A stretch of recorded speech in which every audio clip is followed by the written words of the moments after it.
Good morning. Chapter number 1 આલેખ.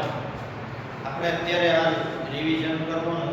એની અંદર આલેખ એટલે કે બોર્ડની પરીક્ષામાં 5 ગુણનો પ્રશ્ન આલેખ અથવા જે 5 ગુણનો જે પ્રશ્ન આવશે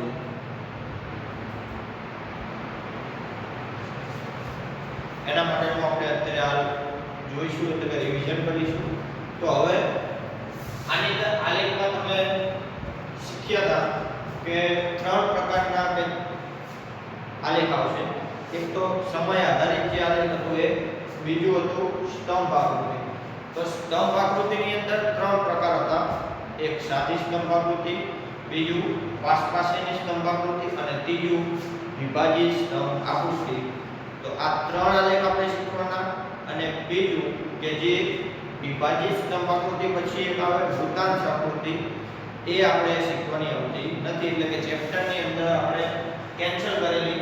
એટલા માટે આપણે 3 અને એક સમય આધારિત એટલે કે 4 આલેખ શીખવાના રહેશે. આ 4 આલેખમાંથી કોઈ પણ એક આલેખ કેટલા ગુણની અંદર 5 ગુણની અંદર આવશે. અને આને આપણે અથવામાં કાઢવાનો નહીં, કારણ કે 5 ગુણ રોકડા માર્ક્સ આની અંદરથી આપણે લઈ શકીએ. તો હવે આની અંદર જોઈએ પહેલા ચલો. તો પહેલું આપણે પરીક્ષાની અંદર જે દાખલો આલેખ પૂછેલો એ જ આલેખ આપણે પહેલા જોઈશું કે વર્ષ, અને આ બાજુ આપણે લખીશું કે વર્ષ. અને ગુજરાતમાં 10,000 પુરુષોએ સ્ત્રીઓની સંખ્યા. ગુજરાતમાં 10,000 પુરુષોએ સ્ત્રીઓની સંખ્યા. હવે આ બે માહિતી આપેલી છે. તો આ માહિતીને જોઈએ તો 1901 વર્ષ એની અંદર 954 કેટલી હતી? 954. એટલે કે 10,000 પુરુષોએ સ્ત્રીઓ કેટલી હતી? 954.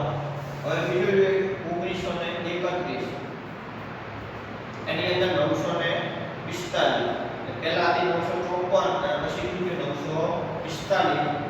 1961 940 1991 936 2001 921 અને 2011 એમાં આપણી 918. તો પહેલી વસ્તુ, પહેલા આલેખ પૂરતી વખતે આપણે ખાસ યાદ રાખવાનું. પહેલા એ જોવાનું કે આની અંદર ઉપર કોઈ સૂચના આપેલી, તો કે જો આલેખની અંદર એવી સૂચના ના આપેલી હોય કે આમાં કયો આલેખ દોરવાનો, સ્તંભ આલેખ દોરવાનો, પાસપાસેનો દોરવાનો કે વિભાજિત, તો આમાં કોઈ સૂચના આપેલી નથી. બરોબર? તો આમાં શું જોવાનું? આપણે માહિતી જોવાનું. માહિતીમાં શું જોવાનું કે આમાં કેટલી માહિતી આપેલી. આ વર્ષ તો બધામાં આપેલા જ છે કે જેટલા પણ વર્ષો હોય બધા આપેલા જ હોય. આપણે વર્ષોને હંમેશા કઈ ધરી પર દર્શાવતા હતા? સ્વતંત્ર ચલ. જે આ સ્વતંત્ર હોય એને કઈ ધરી પર આવશે? નીચે, એટલે કે x ધરી પર. બરોબર? હવે આ તો બધામાં કમ્પલસરી આપેલા છે. આમાં જોઈએ કે આમાં કેટલી માહિતી? એક માહિતી આપેલી કે ખાલી કઈ માહિતી છે કે ગુજરાતમાં 10,000 પુરુષો સ્ત્રીઓની સંખ્યા. તો જે એક જ માહિતી આપેલી હોય તો આપણે શું સમજવાનું? બે વસ્તુ થાય.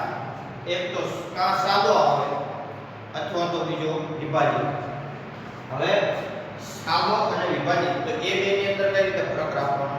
જો નીચે આપણે ટોટલ, એટલે આપણે જોતા હતા ને કુલ ટોટલ એટલે કે કેટલું હોય? 100 હોય, 200 અથવા 300. જો નીચે કુલ ટોટલ આપેલું હોય કે ધારો કે આની અંદર આપેલું નથી પણ આપણે ધારીએ કે 1000 કુલ ટોટલ આપેલું હોય તો કયો હશે? વિભાજિત સ્તંભ આકૃતિ. બાકી આમાં કઈ આપેલું નથી ટોટલ આપેલું કે નથી બીજી કોઈ માહિતી આપેલી, એટલા માટે કયો હશે?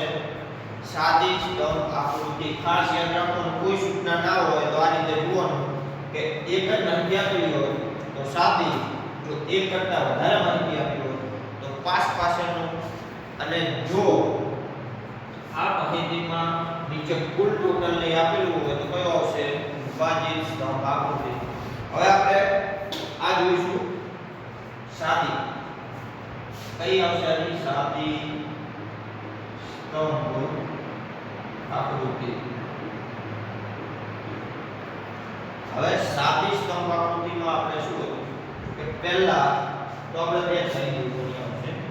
કઈ હતી? આ આવશે x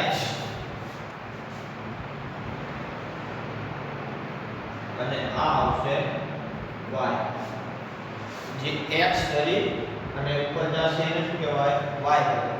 હવે x ધરીની અંદર તો હંમેશા શું આવશે? સ્વતંત્ર ચલ એટલે કે જે વર્ષો આપેલા એ વર્ષો. તો આની અંદર શું આવશે? વર્ષો. અને y ધરી કે y ધરીની અંદર શું આવશે?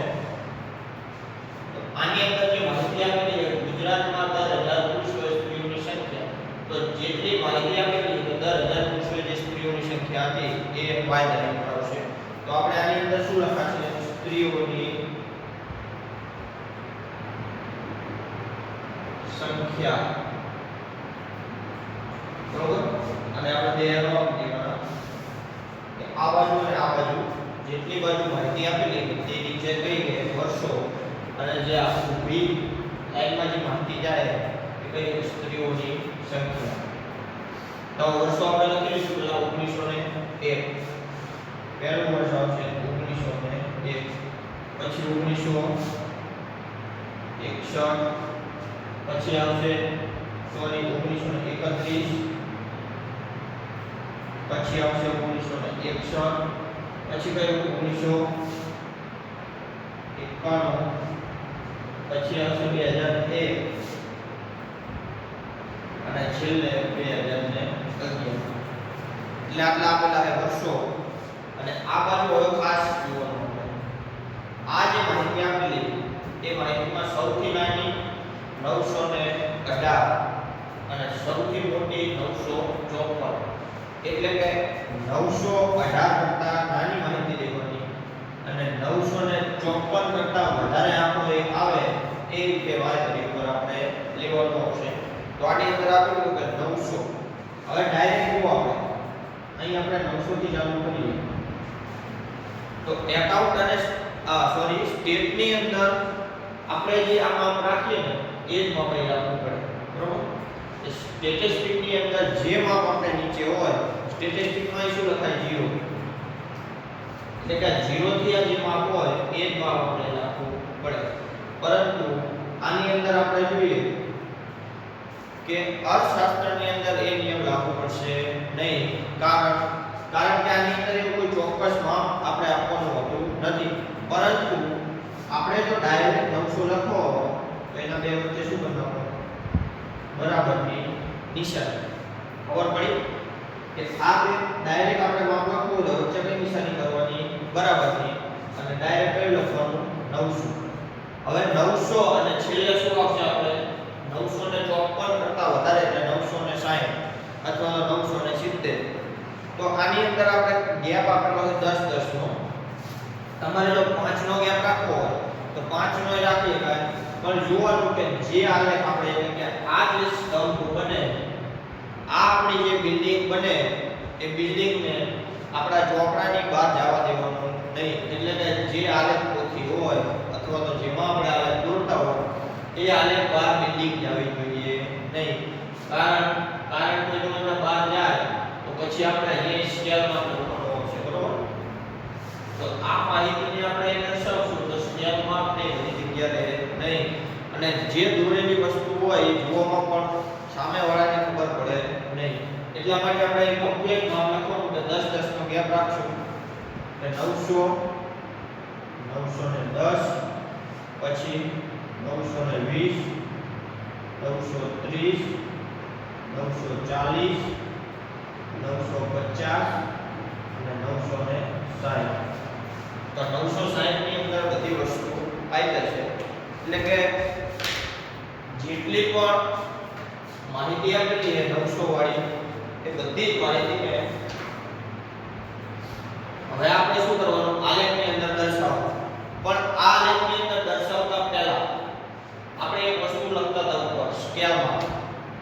સ્કેલ માપની અંદર શું લખવાનું? અહીં શું લખતા આપણે? સ્કેલ માપ. જેટલી વસ્તુ આપણે આલેખ પોથીની અંદર અથવા તો આલેખની અંદર જે લખીએ કે દોરીએ એ બધું શાનાથી લખવાનું? પેન્સિલથી લખવાનું. આ સ્કેલ માપ લખવાનું આવે છે નથી લખવાનું? પેન્સિલથી.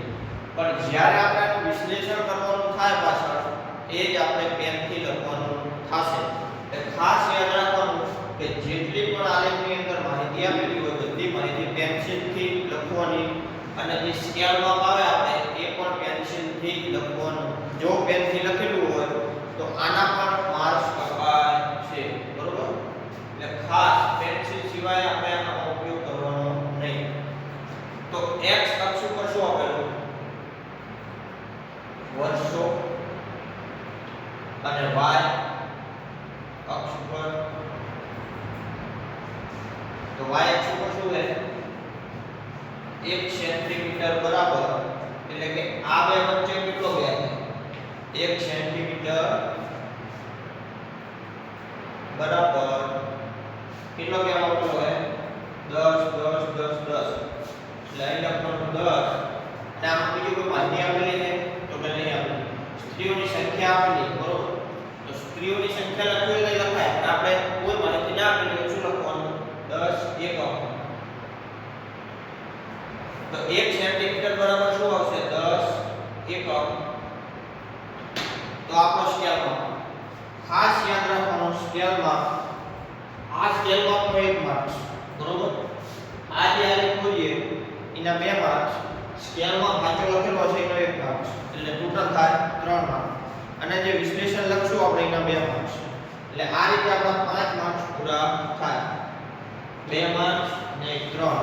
આલેખ આગળનો ભાગ આવશે એનો 3 માર્ક્સ અને પાછળ વિશ્લેષણ લખશું એના 2 માર્ક્સ એટલે કે ટોટલ ગુણ થશે 5. તો ખાસ આ ગોઠવી વખતે ધ્યાન રાખવાનું અને જે સ્કેલ માં લખવાનું ભૂલવાનું નહીં. હવે આની અંદર આપણે જોઈશું કે 1901 1901 ની અંદર એટલે જી 1901 આપેલું એની અંદર કેટલું હતું? 954. તો 1901 954 ક્યાં આવશે? તો 50 અને 60 બે વચ્ચે આવે એટલે 55. તો 55 ની એક આંકડો નીચે આવશે એટલે અહીં આવશે 954. અહીં આગળ એક સ્તંભ આપણે દોરી દેવાનો પાસે 954. હવે બીજું જોઈશું 1931. તો 1931 સામે આવશે 945. તો 940 અને 50 વચ્ચે જે આવે એને 45 કહેવાય. કમ્પ્લીટ લાઈનમાં ઊભું આવશું. આલેખ પોથીમાં તમે દોરશો એટલે એમાં તો લાઈન કમ્પ્લીટ આપેલી જ હોય એટલે લાઈન આડી અવળી થવી જોઈએ નહીં. એટલે યોગ્ય સ્કેલનો ઉપયોગ કરીને જ આ દોરવાનું થશે. હવે 1961 940 તો 20 30 અને 40 અહીં આગળ આવશે. આ જે માહિતી આપણી 940 પછી આવશે 1991 એમાં આવશે 936.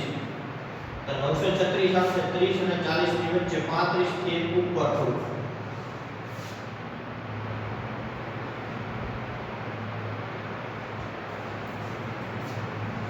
આમાં તમે ખાસ ધ્યાન આપજો. જો આ વસ્તુ તમે જોશો નહીં અથવા તો આ ખબર નહીં પડે તો આમાં પછી ખોટી માહિતી દર્શાઈને આવશે તો આના માર્ક્સ કપાય. 2001 માં આવશે 921. 20 ના ઉપર એક આંક 921. અને 2011 માં આવશે 918. એટલે 10 અને 20 એના નીચે બે આંકડા એટલે 918.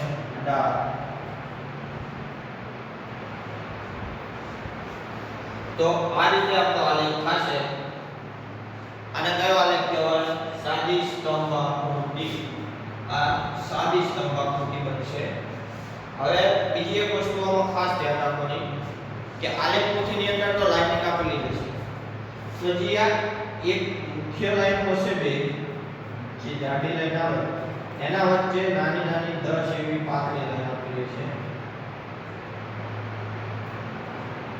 બરોબર આ રીતની લાઈન તમને આપેલી છે હવે આની અંદર માહિતીમાં તમને એવું કે 908 કેટલી છે 908 તો આ 900 પછી શું આવશે 1 2 3 4 5 6 7 અને 8 એટલે આની લાઈનમાં જે આવશે હવે ધારો કે આપણે અહીં માપ અલગ રાખ્યું 900 છે અને 905 જ છે આપણે માપ શું રાખ્યું 900 અને અહીં શું રાખ્યું 905 તો 900 અને 905 વચ્ચે 10 લાઈન આપેલી હોય તો આપણે એક એકમ બરાબર કેટલી લાઈન આવશે 2 લાઈન હવે 905 આપેલું હોય તો 908 ગણવું હોય આપણે તો 900 પછી જે પહેલી લાઈન આવશે એટલે શું થાય 900 ને સોરી પહેલી અને બીજી બે લાઈન થઈને એક એકમ બનશે બરોબર એ પહેલી બે લાઈન આવે એટલે 901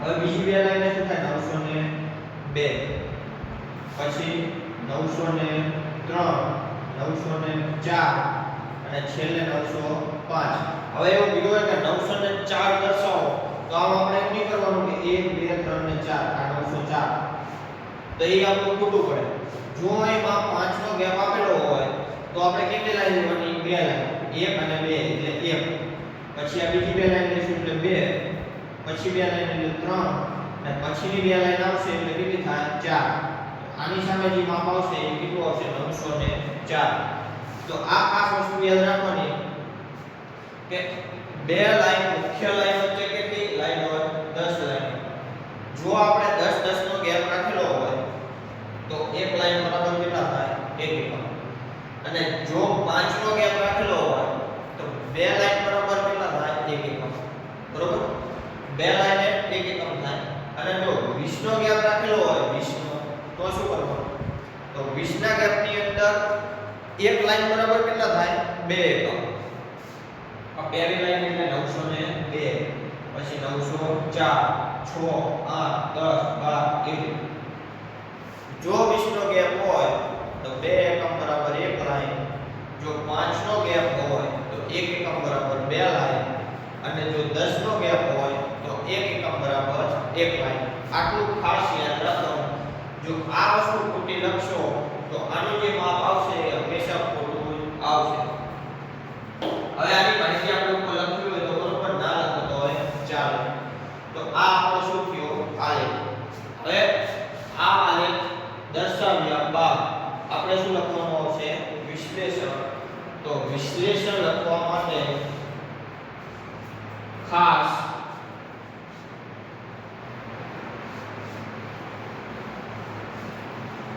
આપણે આને જોઈને વિશ્લેષણ લખવાનું છે બરોબર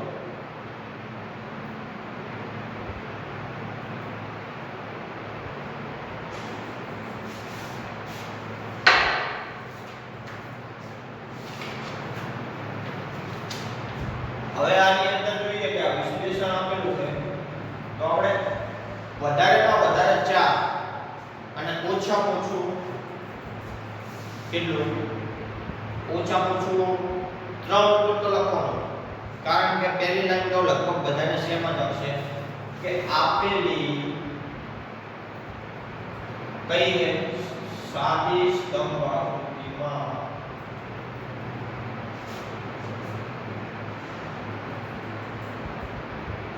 x તરીકે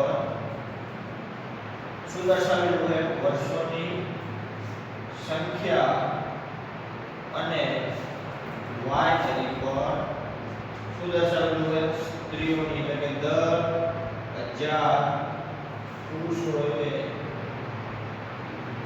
સ્ત્રીઓની સંખ્યા દર્શાવેલી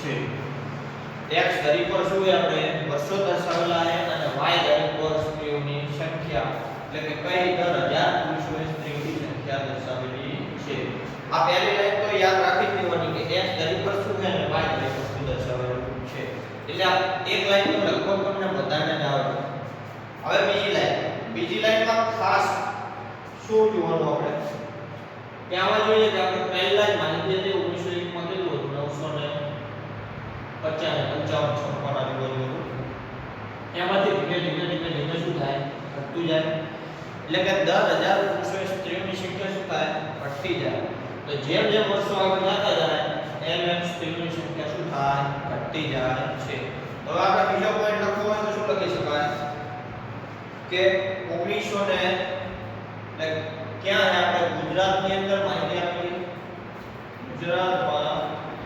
1901 થી ક્યાં સુધી 2011 સુધીમાં દર 1000 પુરુષોએ સ્ત્રીઓની સંખ્યા શું થાય સતત ઘટતી જાય છે એક મુદ્દો આવી ગયો કે ખાસ જોવાનું કે આ લેખ આપણે શું નીચે આવ્યો તો સતત શું થાય ઘટતી જાય જો આ લેખ અહીંથી ઉપર જતો હોય તો શું થાય સતત વધતી જાય જો અમુક વર્ષે ઘટતી હોય પછી એક વર્ષ વધી હોય અને પાછી ઘટી હોય તો આપણે આ બે વર્ષ ઘટી અને જેટલા વર્ષ ઘટી હોય એ લખવાનું અને જે વર્ષે શું સૌથી વધારે હોય એ લખવાનું આવશે તો આની અંદર આપણે ત્રીજો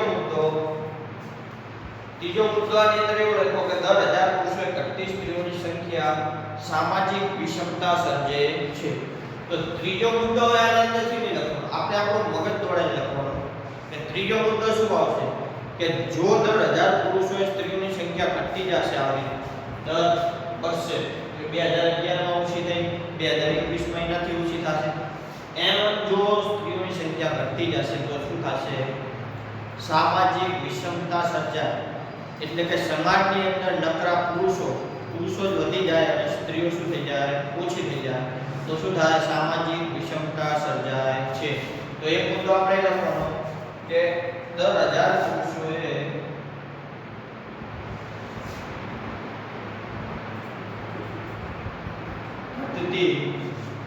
જતી સ્ત્રીઓની સંખ્યા શું દર્શાવે સામાજિક વિષમતા સર્જે છે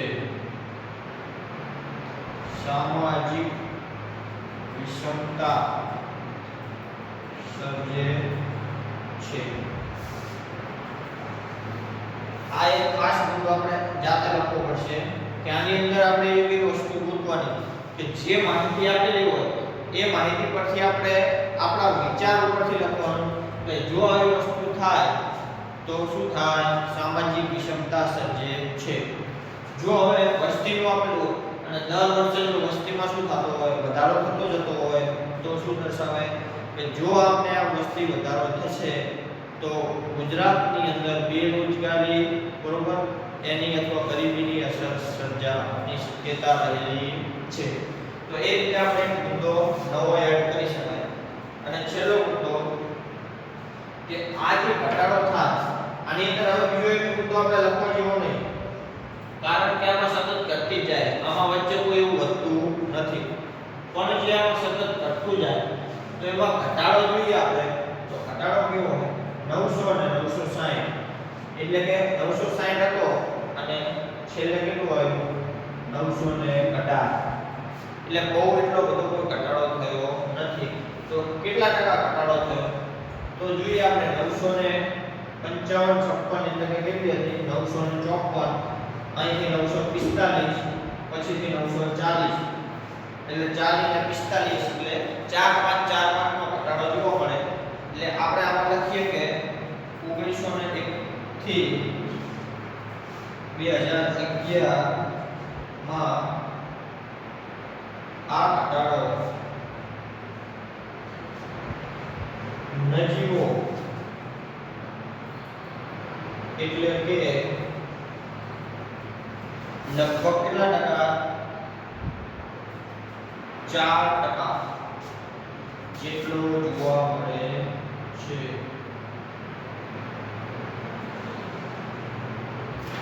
તો આટલી વસ્તુ આપણે લખવાની થશે કે આલેખની અંદર જોઈએ કે આપણે પહેલા તો કયો આલેખ દોરવો એ ખાસ યાદ રાખવાનું ત્યાંની અંદર કયો આલેખ આવશે સાદો આલેખ આવશે પાસ પાસેનો આવશે વિભાજિત આવશે કયો આવશે એ વસ્તુ ખબર પડી જાય. પછી આપણે આલેખ દોરવાનો, આલેખ દોરી જાય એટલે મુખ્ય સ્કેલમાં લખવાનો. સ્કેલમાં આપણે અહીં જેટલો ગેપ રાખેલો હોય એટલો જ બાય ઉપર રાખવાનો. 1 સેન્ટીમીટર બરાબર 10 તો આટલી વસ્તુ સાચી થઈ જાય એટલે આના કેટલા માર્ક્સ આવશે? આ 3 માર્ક્સ. જો આટલી વસ્તુ કમ્પ્લીટ લખો એટલે કેટલા માર્ક્સ? 3 માર્ક્સ. હવે બાકી હોય તો આપણા જોડે 2 માર્ક્સ. તો 2 માર્ક્સ કઈ રીતે લાવવાના? તો એક તો x ધરી. x ધરી પર શું આપેલું? વર્ષો આપેલા. તો પહેલા જોવાનું x ધરી પર વર્ષો આપેલા તો એ લખો x ધરી પર વર્ષો. y ધરી પર શું આપેલું? સ્ત્રીઓની સંખ્યા. y ધરી પર લખો સ્ત્રીઓની સંખ્યા. બીજી વસ્તુ કે 1901 થી 2011 બીજી વસ્તુ આલેખની અંદર જોવાનું કે દર વર્ષે શું થાય? ઘટાડો જોવાનો. બરોબર? આમાં કોઈ વધારો જોવા મળે? વચ્ચે કોઈ સ્તંભ ઊંચો છે આગળ કરતા કે નથી? બધી વસ્તુ હંમેશા શું થાય? ઘટે. તો આમાં દર વર્ષે એટલે કે 1901 થી 2011 સુધી શું થાય? ઘટાડો જોવા મળે છે. 2 પોઈન્ટ થઈ ગયા. ત્રીજો પોઈન્ટ આપણે સમજી લખવાનો કે જો સ્ત્રીઓની સંખ્યા આપણી ઘટતી જશે એટલે કે દર વર્ષે ગુજરાતમાં સ્ત્રીઓની સંખ્યા જો ઘટતી જાય તો શું દર્શાવે? સામાજિક વિષમતા. એટલે કે સમાજની અંદર વિષમતા સર્જે છે. એટલે એક પલ્લું ઊંચું થઈ જાય એક પલ્લું નીચું થાય તો એ ચાલે. બંને બાજુ એટલે કે ત્રાજવાની બંને બાજુ કેવી રહેવી જોઈએ? સરખી રહેવી જોઈએ. એટલા માટે જો સ્ત્રીઓની સંખ્યા ઘટતી જશે તો આ વિષમતા સર્જાય છે. અને છેલ્લું કે 1901 થી 2011 એટલે 1 થી 2011 માં જે ઘટાડો જોવા મળે એ કેવો છે? નજીવો. આમાં જોયું કે 55 ને 56 બરોબર 56 હતા પછી 45 થઈ એટલે કેટલો થાય? 45 10 55 એટલે 10 11 આની અંદર 5 આની અંદર 2 આ રીતે થોડો ઘટાડો જોવા મળે. એટલે ઓવર એવરેજ આપણે કાઢીએ તો કેટલા ટકા? કે 4% નો ઘટાડો જોવા મળે છે. અને છેલ્લે આપણે 918 થયું અને અહીં થયું 956 એટલે કેટલા ટકા? 4% નો ઘટાડો જોવા મળે છે. જો આટલી વસ્તુ કમ્પ્લીટ લખો તો કેટલા માર્ક્સ આવે? 5. 3 માર્ક્સ આના, 2 માર્ક્સ વિશ્લેષણના. આ બે વસ્તુ જો કમ્પ્લીટ લખી હોય તો જ 5 માર્ક્સ મળે. બાકી જો આની અંદર 1 પોઈન્ટ આડો હોય તો 1 માર્ક્સ તરત કપી જાય. એટલે ખાસ વિશ્લેષણ કઈ રીતે લખવું એ સમજી વિચારીને લખવાની જરૂર છે. પહેલી વસ્તુ તો આપણે x અને y ધરી કમ્પલસરી લખી જ નાખવાનું. બીજી વસ્તુમાં વધારો ઘટાડો લખવાનો. ત્રીજી વસ્તુ જો ના ખબર પડતી હોય તો નહીં લખવાની. એના પછીનો પોઈન્ટ કે કેટલા ટકાનો વધારો ઘટાડો થયો એ લખવાનો. જો બીજી કોઈ માહિતી ખબર પડે નહીં તો આપણે 3 જ પોઈન્ટ રાખવાના. ચોથો પોઈન્ટ જો ના ખબર પડે તો ખોટા ગપ્પા મારવાના નહીં. કમ્પ્લીટ તમને લાગતું હોય કે આમાં કમ્પ્લીટ આવશે તો જ લખવાનું. બાકી 3 પોઈન્ટ જ લખવાનું. તો આટલા વસ્તુ એટલે કે આટલું તમે આલેખમાં લખો એટલે કેટલા માર્ક્સ? 5 માર્ક્સ કમ્પ્લીટ પૂરેપૂરા પડી જાય. બરોબર? ખાસ ધ્યાન રાખવાનું આ પહેલો સાદી સ્તંભ આકૃતિ આ પહેલો આલેખ આપણે પૂરો થયો. આના પછી આપણે વિભાજિત સ્તંભ આકૃતિ એટલે કે જે એક જ માહિતીની બદલે કેટલી માહિતી આપેલી હોય? 2 માહિતી આપેલી હોય તો એ આલેખ કઈ રીતે દોરાઈ જોઈશું? સેમ આ રીતે જ આવશે પણ થોડું અલગ આવશે. બરોબર? તો આટલું ખાસ તૈયાર કરી લેવાનું. Thank you.